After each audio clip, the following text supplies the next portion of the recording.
Hello students, स्वागत है आप सभी का वोल्केनो आईएएस के डेली करंट अफेयर के डिस्कशन में। तो आज का जो करंट अफेयर का डिस्कशन है उसे हम स्टार्ट करते हैं। सबसे पहले करंट अफेयर के डिस्कशन में हमने आपसे जो कल का करंट अफेयर का डिस्कशन था उसके अंदर एक क्वेश्चन पूछा था, तो उसी को आज डिस्कस करते हैं। स्टूडेंट्स, इस क्वेश्चन के अंदर पूछा गया है कि गुरु गोविंद सिंह हैं जो 10th सिख गुरु हैं। गुरु गोविंद सिंह का कंटेम्प्रेरी इनमें से कौन सा मुग़ल किंग है जो उनका कंटेम्प्रेरी है। तो सबसे पहले आपको मुग़ल डायनेस्टी के बारे में पता होना चाहिए। स्टूडेंट्स, हमें पता है 1526 का जो समय था 1526 का जो समय था उसमें एक बैटल है वो लड़ी जाती है जिसे फर्स्ट बैटल ऑफ पानीपत कहा जाता है। तो ये फर्स्ट बैटल ऑफ पानीपत यहाँ पे जो बाबर हैं, बाबर के द्वारा लड़ी गई थी लोधी डायनेस्टी के साथ में। उसके बाद में बाबर के द्वारा और भी बैटल लड़ी जाती हैं जिसके अंदर बैटल ऑफ खानवा है, चंदेरी का युद्ध है, काफ़ी सारी ऐसी लड़ाइयाँ हैं जो लड़ी जाती हैं बाबर के द्वारा। और बाबर का जो टाइम पीरियड है वो काफ़ी कम समय होता है इंडिया में। 1526 से लेकर 1530 का जो समय था उस समय तक बाबर यहाँ पे रूल करते हैं। तो आपको पता है कि गुरु गोविंद सिंह 10 सिख गुरु हैं, सबसे अंतिम सिख गुरु जिनको माना गया है। उसके बाद में जो गुरुशिप है उसको बेसिकली गुरु ग्रंथ साहिब के अंदर गुरु ग्रंथ साहिब को ही लिविंग गॉड के रूप में माना गया है उसके बाद में। तो 10 सिख गुरु जो गुरु गोविंद सिंह हैं उनका अगर हम टाइम पीरियड की बात करें तो इनका टाइम पीरियड है 1666 को इनका बर्थ होता है। 1699 के समय में इन्होंने खालसा की इस्टेब्लिशमेंट की। खालसा के अंदर इन्होंने 5K हैं जो इन्होंने इस्टेब्लिश किए। 5K काफ़ी सेक्रेड माने गए हैं सिखिज़्म के अकॉर्डिंग। इसके अलावा 1708 का जो समय है उस समय में इनका असैसिनेशन होता है, उनकी डेथ हो जाती है गुरु गोविंद सिंह की। तो स्टूडेंट्स, अगर हम बात करें कि मुग़ल डायनेस्टी का जो इस्टेब्लिशमेंट है बाबर ने किया। बाबर के बाद में इनके जो बेटे होते हैं हुमायूं, वो पावर के अंदर आते हैं। इनका जो टाइम पीरियड है काफ़ी सारा स्ट्रगल से भरा रहा। शेरशाह सूरी उस समय में इमर्ज कर रहे थे। शेरशाह सूरी उस समय काफ़ी ज़्यादा पावरफुल थे। अगर हम बात करें हुमायूं के बाद में जो पावर में आते हैं ग्रेट मुग़ल जो किंग हैं, काफ़ी ज़्यादा इन्होंने टाइम पीरियड तक रूल किया, वो हैं अकबर। अकबर का टाइम पीरियड काफ़ी ज़्यादा स्टेबल रहा, कंटिन्यू वॉर में रहे ये। बैटल ऑफ हल्दी घाटी इन्हीं के समय में लड़ी गई थी। इसके अलावा अकबर ने जो अगर हम बात करें कि जो आगरा के पास में काफ़ी सारे ऐसे एरियाज़ हैं, काफ़ी सारे ऐसे सिटीज़ हैं जिनको इन्होंने डेवलप किया। अगर हम बात करें कि उसके बाद में जहांगीर, और जहांगीर के बाद में जो लास्ट समय था वो शाहजहाँ का होता है, और शाहजहाँ के बाद में आते हैं औरंगजेब। औरंगजेब के बारे में आपको पता होना चाहिए कि औरंगजेब का जो टाइम पीरियड है वो 1658 से लेकर 1707 का समय है। 1707 का समय है, तो ये सबसे ज़्यादा कंटेम्प्रेरी हैं गुरु गोविंद सिंह ही के साथ में औरंगजेब का आपको पता होना चाहिए कि औरंगजेब का जब थ्रोन के ऊपर जब वो आते हैं तो उस समय में इन्होंने अपने जो भाई हैं, तीनों जो भाई को इन्होंने डिफीट किया था एक बैटल के अंदर में। डिफरेंट बैटल हैं, तो battle of Samugarh, battle of Bahadurgarh, इन सब बैटल्स के बारे में आपको पता होना चाहिए। इसके अलावा औरंगजेब के समय में ही काफ़ी सारे और बैटल्स भी लड़े गए, जिसमें एक है बैटल ऑफ सतनामी। तो बैटल ऑफ सतनामी एक रिलीजियस बैटल थी, वो भी औरंगजेब के समय में लड़ी गई थी। तो गुरु गोविंद सिंह के जो कंटेम्प्रेरी हैं वो हैं औरंगजेब, इनके बारे में आपको पता होना चाहिए। ये हमारा गुरु गोविंद सिंह से रिलेटेड जो क्वेश्चन है उसका राइट आंसर है औरंगजेब। अगर हम बात करें स्टूडेंट्स आज के जो करंट अफेयर की, तो सबसे पहला हमारा जो टॉपिक है वो है ट्रेड मार्क से रिलेटेड। स्टूडेंट, ट्रेड मार्क क्यों न्यूज़ के अंदर है? अभी रिसेंटली दिल्ली हाई कोर्ट के अंदर एक केस फाइल हुआ और उसके अंदर दिल्ली हाई कोर्ट ने एक जजमेंट दिया जिसके अंदर उन्होंने हमदर्द नाम का एक जो हमारे एक कंपनी है हमदर्द नेशनल फाउंडेशन, हमदर्द के द्वारा रुआबजा जो है वो यहाँ पे एक ड्रिंक है जिसको समर के समय में नॉर्थ इंडिया के अंदर काफ़ी सारे लोग ड्रिंक करते हैं। समर के समय में उसको एक काफ़ी कोल्ड ड्रिंक के रूप में माना गया है, देसी कोल्ड ड्रिंक अगर आप कह सकते हो। इसके अलावा स्टूडेंट्स अगर हम बात करें कि एक दूसरी कंपनी है सदर लेबोरेटरीज, उनके द्वारा जो सेम नेम है उसको यूज किया गया था दिल हफ्जा बेसिकली सदर लेबोरेटरीज के द्वारा यूज किया गया। तो इस केस के अंदर में दिल्ली हाई कोर्ट ने क्या माना कि जो हमदर्द नेशनल फाउंडेशन है उनका जो ट्रेडमार्क है रूह अफ़ज़ा, वो ये बेसिकली एक स्ट्रॉन्ग ट्रेडमार्क है। अब यहाँ पे इम्पोर्टेंट टॉपिक निकल के आता है कि सबसे पहले तो ये ट्रेडमार्क क्या होता है, सेकंड इम्पोर्टेंट टॉपिक निकल के आता है कि ये स्ट्रॉन्ग ट्रेडमार्क क्या है जो बेसिकली हमदर्द नेशनल फाउंडेशन का जो रूह अफ़ज़ा है उसको माना गया है। तो अगर हम बात करें ट्रेडमार्क की, तो ट्रेडमार्क एक डिस्टिंक्टिव साइन है या एक इंडिकेटर है किसी भी एक बिजनेस ऑर्गेनाइजेशन के द्वारा, किसी भी एक कंपनी के द्वारा अपने प्रोडक्ट को डिस्टिंग्विश करने के लिए, डिफ्रेंशिएट करने के लिए अदर जो प्रोडक्ट हैं उनके साथ में डिफ्रेंशिएट करने के लिए यूज किया जाता है। तो स्टूडेंट, ट्रेडमार्क का आपको पता हुआ कोई भी एक कंपनी के द्वारा, ऑर्गेनाइजेशन के द्वारा एक साइन और एक सिंबल के रूप में, एक इंडिकेटर के रूप में यूज किया जाता है, वो होता है ट्रेडमार्क। ये यहाँ पे बेसिकली एक बैज के रूप में काम करता है, Baij of origin, exclusively identification, particularly कोई बिजनेस ऑर्गेनाइजेशन है उससे रिलेटेड कोई भी गुड्स और सर्विस है उसको यहाँ पे बेसिकली एक बैज के रूप में शो करता है कि उस ऑर्गेनाइजेशन से ये बिलोंग करता है ये जो प्रोडक्ट है। आप देखिए कि कोई भी शर्ट है, कोई भी टी शर्ट है, तो उनके ऊपर भी डिफरेंट जो कंपनी है, जो क्लोथिंग कंपनी है, उनकी जो ट्रेडमार्क है, उनका जो सिंबल है वो लगा होता है।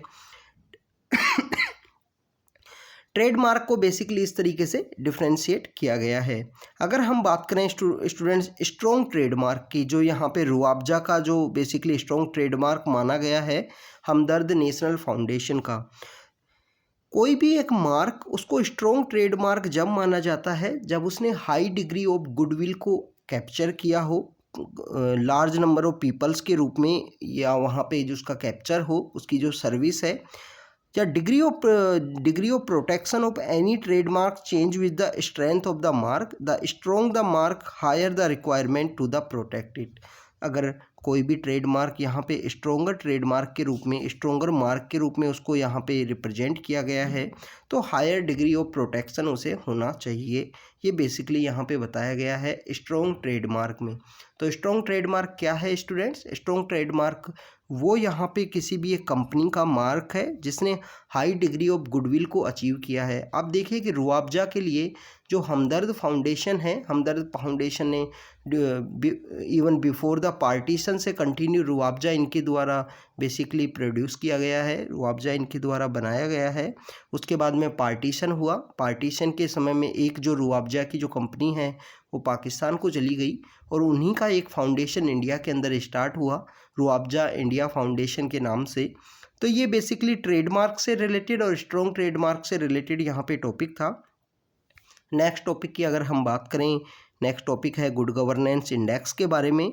स्टूडेंट 2014 में जब हमारी जो एनडीए गवर्नमेंट पावर के अंदर आती है, एनडीए जो अलायंस है वो पावर के अंदर आती है, तो उस समय में उन्होंने जो 25 दिसंबर का जो दिन है, हमारे जो फॉर्मर प्राइम मिनिस्टर हैं अटल बिहारी वाजपेयी, उनकी जो बर्थ एनिवर्सरी है उसको एक गुड गवर्नेंस डे के रूप में सेलिब्रेट करने स्टार्ट किया। अगर हम बात करें गुड गवर्नेंस डे का जो बेसिक एम है, यहाँ पे एम ये है कि लोगों को जो गवर्नमेंट की जो भी फैसिलिटीज़ हैं, जो अवेयरनेस हैं, जो सर्विस हैं, उनसे रिलेटेड अवेयरनेस यहाँ पे जनरेट करना है। गुड गवर्नेंस का जो बेसिकली यहाँ पे जो अगर हम बात करें सिंबल के रूप में, सिविल सर्वेंट्स की जो हैबिट है कि गुड गवर्नेंस प्रोवाइड करनी है पुअर पीपल्स को, जिनको ज़रूरत है उनको गवर्नेंस से रिलेटेड जो भी सेक्टर्स हैं उनको वहाँ पे प्रोवाइड करवाने हैं। इसके अलावा यहाँ पे बेसिकली एम निकल के ये भी आता है कि कंट्री के जितने भी रेजिडेंट हैं उनको फेयरली यहाँ पे ट्रीट किया जाएगा, उनकी जो भी गवर्नेंस से रिलेटेड जो उनकी बेसिकली जो भी प्रॉब्लम्स हैं उनको सोल्व किया जाएगा। 2019 को इसी दिन गुड गवर्नेंस डे के दिन से ही 25 दिसंबर का जो दिन सेलिब्रेट किया जाता है, उसी दिन गवर्नमेंट ने गुड गवर्नेंस इंडेक्स को भी लॉन्च किया। अब ये गुड गवर्नेंस इंडेक्स क्या है स्टूडेंट्स? गुड गवर्नेंस इंडेक्स में कुछ डिफरेंट टूल हैं। जैसे आप देखिए कि कौन सी गवर्नमेंट है जो अकाउंटेबिलिटी को यहाँ पे शो करती है, कौन सी गवर्नमेंट है जो पीपल्स के लिए ज़्यादा अवेयर है। तो इस तरीके के डिफरेंट यहाँ पे टूल्स हैं उनको यूज किया जाता है इस इंडेक्स के थ्रू। और यहाँ पे जो हमारे अलग अलग स्टेट्स हैं वहाँ पे इनको रैंकिंग दी जाती है कि इन टूल्स के ऊपर में इन स्टेट्स का जो अवेयरनेस है, जो पीपल्स के लिए जो गवर्नेंस है, उसको ये काफ़ी बेटर शो करते हैं। तो ये गुड गवर्नेंस डे के बारे में है। 25 दिसंबर को ये डेज सेलिब्रेट किया जाता है। ये बेसिकली हमारा पेंडिंग या बैकलॉग में जो करंट अफेयर के जो टॉपिक हैं उनको हम रेगुलरली इनके साथ में कवर करेंगे। आपके जो 2-3 डेज का बीच में पेंडिंग हो गया था उनको हम आपका रेगुलर करंट अफेयर के साथ में ऐड करेंगे। तो यहाँ पे हमने गुड गवर्नेंस डे के बारे में देखा, गुड गवर्नेंस इंडेक्स के बारे में देखा। अब आपके लिए यहाँ पे होमवर्क है कि गुड गवर्नेंस जो इंडेक्स है, गुड गवर्नेंस इंडेक्स कौन सा ऐसे ऑर्गेनाइजेशन है जिनके द्वारा पब्लिश किया जाता है। तो ये आप बताना कि गुड गवर्नेंस इंडेक्स किनके द्वारा पब्लिश किया जाता है। सेकेंड स्टूडेंट्स, अगर हम बात करें नेक्स्ट टॉपिक की तो वो है कोल्ड वेव के बारे में। स्टूडेंट्स, रिसेंटली जो हमारा इंडियन मेट्रोलॉजिकल डिपार्टमेंट है उसके द्वारा कोल्ड वेव का जो वार्निंग है वो यहाँ पे जारी की गई है। कोल्ड वेव से रिलेटेड बातें बताई गई हैं। अगर हम बात करें कि कोल्ड वेव को किस तरीके से मेजर करते हैं कि अब यहाँ पे जो कोल्ड वेव है उसकी सिचुएशन आ चुकी है, तो उसके बारे में डिफरेंट पैरामीटर हैं। हिली स्टेशंस पे डिफरेंट पैरामीटर को यूज किया जाता है, प्लेन एरियाज़ में डिफरेंट पैरामीटर को यूज किया जाता है। तो वहाँ पे अगर हम बात करें कि किसी भी ऐसे प्लेन एरिया में जहाँ पे जो टेम्परेचर है वो लेस देन द 5 डिग्री या 6.5 डिग्री यहाँ पे बिलो आ जाता है और 10 डिग्री से लेस या इक्वल होता है, तो उसको यहाँ पे प्लेन एरियाज़ के अंदर कोल्ड वेव की सिचुएशन मान ली जाती है। अगर हम बात करें कि कोल्ड वेव यहाँ पे रिकॉर्ड होती है, कोई भी एक स्टेशन है प्लेन्स के अंदर में, प्लेन एरियाज़ के अंदर में कोई स्टेशन है, वहाँ पे minimum temperature less than equal to 4 degree Celsius अगर वहाँ पे रिकॉर्ड होता है तो वहाँ पे भी कोल्ड वेव की जो सिचुएशन है वो यहाँ पे ऑब्जर्व की जाती है। इसके अलावा हिली एरियाज़ के अंदर ये जो पैरामीटर है वो डिफरेंट है। 4.5 डिग्री टू 6.5 डिग्री यहाँ पे बिलो द नॉर्मल अगर टेम्परेचर वहाँ पे कैलकुलेट किया जाता है तो उसको यहाँ पे कोल्ड वेव की सिचुएशन मानी जाती है। और नॉर्मल टेम्परेचर यहाँ पे जो कैलकुलेट किया जाता है एवरी 5 ईयर के अंदर यहाँ पे एवरेज लिया जाता है और उसका लास्ट जो 30 ईयर्स हैं उसके साथ में उसका यहाँ पे कंपेयर करके नॉर्मल टेम्परेचर को कैलकुलेट किया जाता है। तो अब यहाँ से आपसे क्वेश्चन बन सकता है कि कोल्ड वेव का जो वेरिएशन है या जो डेफिनेशन है वो सेम टेम्परेचर की होती है हिली एरियाज़ में, प्लेन्स के एरियाज़ में या प्लेन्स के अंदर जो हिल स्टेशंस हैं वहाँ पे। तो स्टूडेंट्स, इसके लिए आपको पता होना चाहिए कि हर एक डिफरेंट टोपोग्राफी पे डिफरेंट टाइप का जो टेम्परेचर का वेरिएशन है उसको माना गया है कोल्ड वेव का यहाँ पे कैलकुलेशन के लिए। सेम यहाँ पे हीट वेव के लिए भी सेम ही सिचुएशन होती है कि 40 से अबाव या 35 से अबाव जो टेम्परेचर है उसको यहाँ पे हीट वेव माना जाता है। स्टूडेंट्स, अगर हम बात करें नेक्स्ट टॉपिक की, नेक्स्ट टॉपिक है national commission for protection of the child rights, NCPCR। NCPCR news में इस वजह से है, आपने जब भी यूट्यूब आप यूज़ करते होगे या कोई भी ऐसा जो इंटरनेट का ऐप है या कोई भी ऐसा टूल है उसे यूज़ करते होंगे स्टूडेंट्स, आपको वहाँ पे काफ़ी सारे ऐसे ऐड देखने को मिलते होंगे जिसमें चाइल्ड के द्वारा बताया जाता है कि वो उनके जो पैर नहीं हैं, वो डिसेबल हैं, उनको यहाँ पे जो मनी की ज़रूरत है तो आप उनके लिए फ़ंड डोनेट कीजिए। तो ऐसे जो एड्स हैं, ऐसे जो वीडियो के एडवर्टाइजमेंट्स हैं, उनके रिलेटेड वार्निंग है वो इशू की गई है national commission for protection of child rights के द्वारा। इन्होंने कहा है कि इस तरीके से कोई भी फेक वीडियोज़ ना क्रिएट किए जाएँ, चिल्ड्रंस को, एक डिसेबल चिल्ड्रंस को यूज़ ना किया जाए ऐसे एडवर्टाइजमेंट में, जिसके थ्रू काफ़ी सारे NGO हैं, काफ़ी सारे ऑर्गेनाइजेशंस हैं, वो यहाँ पे फ़ंड रेज कर रहे हैं। तो उससे रिलेटेड यहाँ पे जो गाइडलाइंस है वो इशू की गई हैं। बेसिकली अगर हम बात करें national commission for protection of the children rights, तो यहाँ पे सबसे पहले आपको डेफिनेशन पता होनी चाहिए कि चाइल्ड की जो डेफिनेशन है हमारे डिफरेंट जो पैरामीटर्स हैं उनके अंदर अलग अलग चाइल्ड को माना गया है। जुवेनाइल जस्टिस एक्ट के थ्रू 16 एज तक चाइल्ड को माना गया है, 16 से 18 को वहाँ पे चाइल्ड नहीं ट्रीट किया जाता है। बेसिकली स्टूडेंट्स, अगर हम बात करें यहाँ पे national commission for protection of the children rights, तो उनके द्वारा 0 to 18 एज के जो चिल्ड्रन हैं, जो पर्सन हैं इस एज ग्रुप के मिडिल में, तो उनको यहाँ पे चाइल्ड माना गया है। ये कमीशन बेसिकली एक स्टैट्यूटरी कमीशन है। 2005 में इनका एक्ट आता है और 2006-07 के समय में ये इस्टेब्लिशमेंट में आया। कौन सी मिनिस्ट्री के अंडर में आता है? Ministry of women and child development जो मिनिस्ट्री है उसके अंडर में इस कमीशन को कॉन्स्टिट्यूट किया गया है। अभी भी ये पिछले कुछ दिनों पहले भी न्यूज़ के अंदर में था, आपको पता होना चाहिए इस कमीशन के बारे में। अगर हम बात करें इसके चेयरपर्सन की, तो एक यहाँ पे चेयरपर्सन होता है, वो एक एमिनेंट पर्सन होता है जिन्होंने चिल्ड्रंस के वेलफेयर के रूप में काफ़ी सारा वर्क किया है।